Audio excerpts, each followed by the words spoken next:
Are you employed? I'm not employed. I'm not employed with any corporations incorporated with the state of New Jersey. Are you employed with any corporation that's incorporated outside of the state of New Jersey? Objection. I'm not here to answer questions about my employment.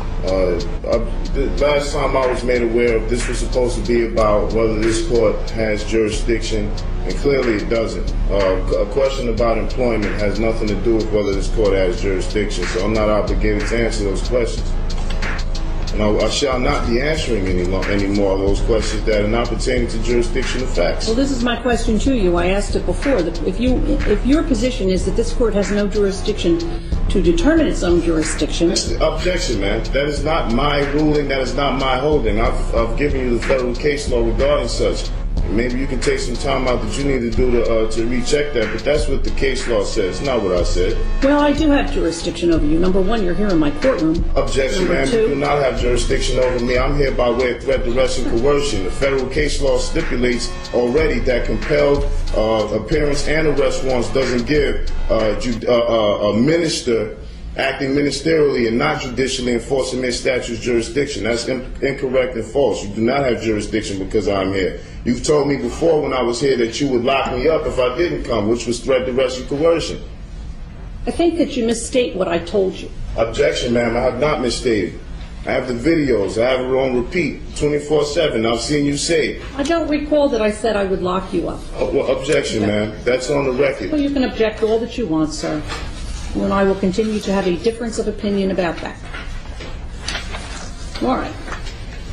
Well, we'll continue with today's proceedings then. And I certainly appreciate the courtesy that you extend to me. All right, Mr. Walker, I know that you're here. Yes. You wish to be heard, sir? Your Honor, I have Kevin Walker appearing on behalf of the Office of the Public Defender. We did receive, after the last hearing, a court order directing the Office of the Public Defender to represent this defendant. I did file a motion for reconsideration, noting that there has been no indigency determination, which is an essential component of our appointment. So I would ask respectfully that an indigency determination be made at this time, in absent that the earlier order directing me to represent this defendant be vacated. All right, thank you. Do you wish to be heard on the issue, Mr. Luciano? I don't, Judge. All right. I have inquired of Shyam Mutada Kushamirel concerning his employment. He tells me he is not employed in the state of New Jersey by any corporation, and therefore I determine that he does not have the present ability to pay for counsel to proceed in this matter. Objection, ma'am. I don't know this gentleman. I haven't made any contracts with the Public Defender's Office. I don't know what that was an attempt to do, but he does not have the authority to speak for me.